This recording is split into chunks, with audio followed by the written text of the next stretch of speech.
Class में आपका हार्दिक स्वागत करता हूं।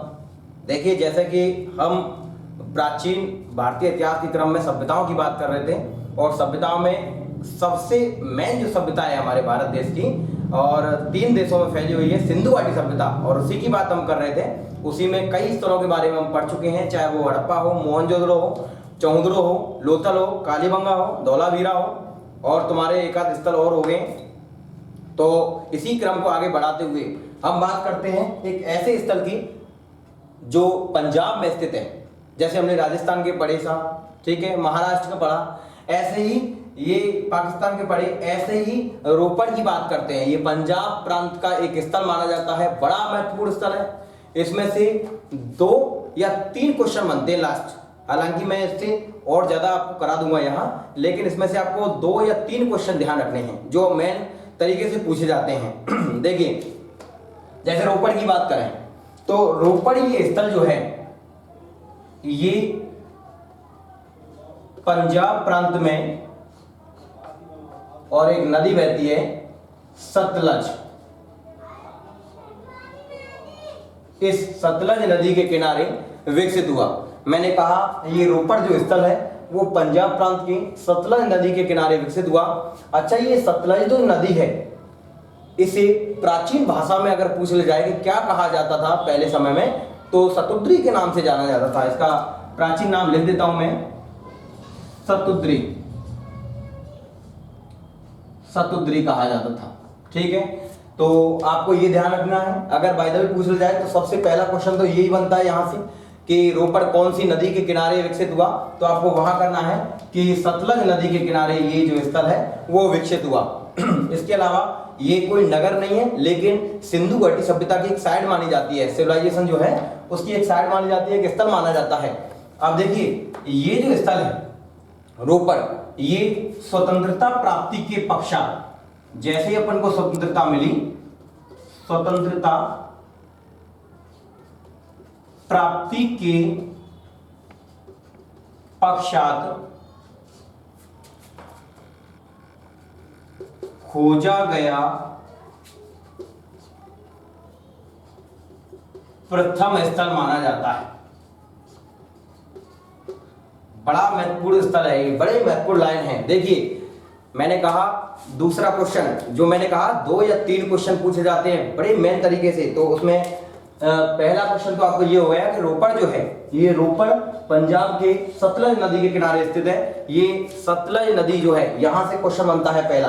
तो इसे प्राचीन भाषा में जो है शतुद्री कहा जाता था। तो शतुद्री नदी के किनारे इसके जो साक्ष्य प्राप्त हुए हैं। ये रोपड़ जो स्थल है वो स्वतंत्रता प्राप्ति के पश्चात, आप सब जानते हैं, आपने सबने संविधान पढ़ा हुआ है कि 15 अगस्त 1947 को हमारा भारत देश आजाद हुआ, ठीक है। तो स्वतंत्रता प्राप्ति के पश्चात भारत में सबसे पहले खोजा गया स्थल अगर पूछ लिया जाए, खोदा गया स्थल पूछ लिया जाए, तो आपको आंख बंद करके क्या कर देना है, रोपड़ कर देना है। देखिए, जिस समय स्वतंत्रता प्राप्ति हुई, हमें स्वतंत्रता प्राप्ति के समय पर अगर आपसे ऐसे पूछ लिया जाए सिंधु घाटी सभ्यता के कितने स्थल थे, तो आपको करना है 40 स्थल थे। कितने? 40, यानी 40 साइट थे हमारे उस समय पर। जिस समय हमारा स्वतंत्रता प्राप्ति हुई उस समय भारत में 40 स्थल सिंधु घाटी सभ्यता के खोदे गए हैं। बड़ा महत्वपूर्ण क्वेश्चन है, ध्यान रखना है इसको। मैंने कहा रोपड़ जो है पंजाब के सतलज नदी के किनारे स्थित है, और ये रोपड़ जो स्थल है वो स्वतंत्रता प्राप्ति के पश्चात भारत में खोदा गया पहला स्थल माना जाता है। हालांकि वर्तमान में इसका जो नाम है वो रूपनगर है। इसका आधुनिक नाम अगर पूछ लिया जाए कि इसे वर्तमान में क्या कहा जाता है, तो आपको ये कर देना है कि इसे वर्तमान में रूपनगर कहा जाता है। क्या कहा जाता है? रूपनगर। ये भी बड़ा महत्वपूर्ण सिस्टम है, सब लाइन है, क्वेश्चन है। अगर आपसे ये पूछ लिया जाए कि रूपनगर किस स्थल को माना गया है, तो आपको कहना है कि रोपड़ का ही जो वर्तमान नाम है, आधुनिक नाम है, वो रूपनगर है साहब। इसके अलावा जैसे अन्य स्थलों की भांति हम बात कर रहे थे कि हमें 3 ही लाइन पढ़नी है, 3 पॉइंट पढ़ने हैं, सब में सेम मिलेंगे। जिस स्थल के बारे में अपन अध्ययन कर रहे हैं उसकी स्थिति, इसके अलावा उसकी खोज खुदाई, और उसके अलावा क्या प्राप्त हुआ।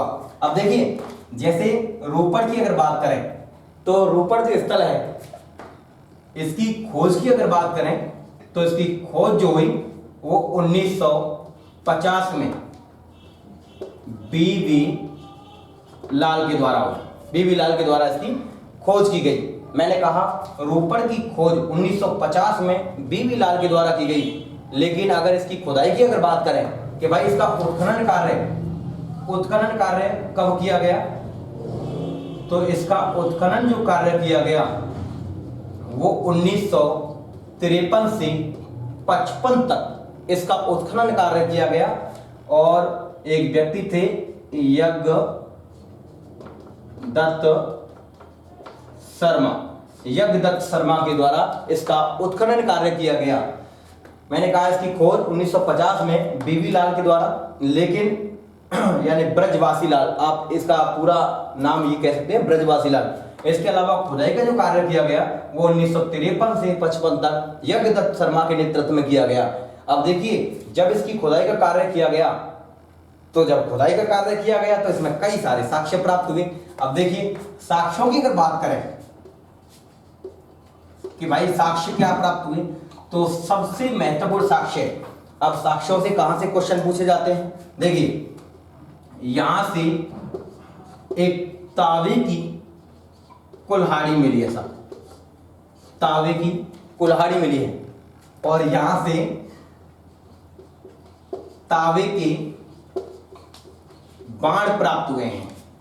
तावे के बाण प्राप्त हुए हैं। एक आध शब्द ऐसी राजस्थान में भी है, और जहां से तांबे के बाण मिले हैं, तांबे की कुल्हाड़ी मिली है, लेकिन ये पंजाब प्रांत का ऐसा एकमात्र स्थल जहां से ये तांबे की कुल्हाड़ी और तांबे के बाण मिले हैं। और यहां से देखिए यहां से और क्या साक्ष्य प्राप्त हुआ है, यहां से 6 संस्कृतियों के, बड़ा महत्वपूर्ण साक्ष्य ऐसा, यहां से 6 संस्कृतियों के चरण मिले हैं। 6 संस्कृतियों के चरण मिले हैं। देखिए कई किताबों में 5 संस्कृतियां लिखी हुई हैं जो कि बिल्कुल ही गलत है, ठीक है। तो यहां आपको ध्यान रखना है कि 6 संस्कृतियों के चरण कहां से प्राप्त हुए हैं, तो आपको ये कह देना है कि रोपड़ जो स्थल है पंजाब का वहां से प्राप्त हुए हैं। इसके अलावा देखिए यहां से और भी साक्ष्य प्राप्त हुए हैं। यहां से अगर बात करें तो यहां से सैलकड़ी की मोहरें मिली हैं साहब, सैलकड़ी जो पत्थर है अपना, सैलकड़ी पत्थर की मोहरें प्राप्त हुई हैं साहब, मोहरें प्राप्त हुई हैं। यहां से खुदाई में एक छुरा मिला है साहब, यहां से खुदाई में एक छुरा मिला है। यहां से मैंने कहा सैलकड़ी पत्थर की मोहरें मिली हैं, यहां से एक छुरा प्राप्त हुआ है, लेकिन सबसे महत्वपूर्ण साक्ष्य मैं आपको बताऊं, यहां से एक कबर ऐसी मिली है, एक कबर ऐसी मिली है जहां आदमी के साथ उसके पालतू जानवर कुत्ते को दफनाने के साक्ष्य प्राप्त हुए हैं साहब, आदमी के साथ उसके कुत्ते को दफनाने के साक्ष्य। देखिए ये इस क्वेश्चन पर आपको कहीं भी देखिए कई प्रकार के, कोई विवाद नहीं लेना है, कोई किसी प्रकार का स्ट्रेस नहीं लेना है। ये 3 बार बता दिया मैंने अपनी वीडियो में अलग अलग पार्टों में। देखिए अगर आपसे यही पूछ लिया जाए कि आदमी के साथ उसके कुत्ते को दफनाने की सबसे ज्यादा कब्रें कहां से प्राप्त हुई हैं, तो आपको बुर्जाहोम कर लेना है, जो कि जम्मू कश्मीर की सभ्यता है। लेकिन अगर आपसे पूछ लिया जाए कि भाई आदमी के साथ उसके कुत्ते को दफनाने की 2 कब्रें कहां से प्राप्त हुई हैं, तो आपको लोथल कर देना है। लेकिन अगर आपसे पूछ लिया जाए कि वह एकमात्र स्थल जहां से आदमी और पशु हो गया कुत्ता, आदमी और उसके कुत्ते को दफनाने की एक कब्र कहां से मिली है, तो आप ये कहोगे रोपड़ से प्राप्त हुई है साहब। यानी कि 3 क्वेश्चन बन गए इसी वाले से। अगर सबसे ज्यादा कब्र पूछ ले जाए तो बुर्जाहोम है, लेकिन 2 कब्र पूछ ले जाए तो लोथल है, और 1 कब्र पूछ ले जाए तो रोपड़ है। देखिए मैं आपको लिख देता हूं, अगर आपसे पूछ ले जाए कि सबसे, ये नोट करके, नोट का मतलब विशेष बात, सबसे ज्यादा कब्रें, फिर आपको ये कर देना है बुरजाहों। बुरजाहों सभ्यता है जम्मू कश्मीर की। अगर आपसे पूछ जाए कि भाई 2 कब्रें, तो आपको कर देना है लोथल। लेकिन अगर आपसे पूछ जाए कि 1 कब्र, तो आपको कर देना है रोपड़। ये 3 क्वेश्चन जो है ये बड़े इंपॉर्टेंट है सर, ये इसी से संबंधित है। मैंने कहा अगर आपसे ये पूछ जाए, रोपड़ जो है यहां से 1 कब्र मिली है जो आदमी के साथ उसके कुत्ते को दफनाने की, लेकिन सबसे ज्यादा कब्रें बुरजाहों से हैं, और 2 कब्रें जो हैं वो लोथल से हैं, और 1 कब्र जो है वो ये रोपड़ से मिली है साहब। देखिए अंत में मैं आपसे इतना ही कहूंगा कि अगर वीडियो आपको अच्छी लगती है तो आप मेरी वीडियो को लाइक करें, दोस्तों को शेयर करें, चैनल को सब्सक्राइब करें, और जो पास में जो घंटी है उसको दबाएं, जिससे कि नई वीडियो की तुरंत आपके पास नोटिफिकेशन पहुंच सके। और देखिए कुछ बच्चों की ऐसी डिमांड आ रही है कि नोटिफिकेशन नहीं पहुंच पाता है, तो भैया घंटी को दबाएं। और देखिए इन इतिहास के अलावा अगर आप मेरे पेशेंस रख के मेरे चैनल से जुड़े रहेंगे तो इस इंडिया हिस्ट्री के अलावा आपको वर्ल्ड हिस्ट्री और राजस्थान हिस्ट्री भी इसी चैनल पर मिल जाएगी आपको। इसके अलावा भारतीय कला संस्कृति और राजस्थान की कला संस्कृति जो है, आपको सारे टॉपिक जो हैं वो सब यहीं से मिल जाएंगे। तो आपकी 5 विषय हो गए, देखिए 5 भाग हो गई। ये भारतीय इतिहास, विश्व का इतिहास, राजस्थान का इतिहास, इसके अलावा भारतीय कला संस्कृति, राजस्थान कला संस्कृति, ये सारे टॉपिक जो हैं आपको इसी चैनल पर मिल जाएंगे। चैनल का नाम है सागर सर हिस्ट्री। और आप पहले की तरह, पहले की भांति आप बहुत सारा प्यार दीजिए, जिससे कि मैं और जल्दी जल्दी वीडियो डाल सकूंगे। अंत में इतना ही कहूँगा, धन्यवाद, जय हिंद, जय भारत।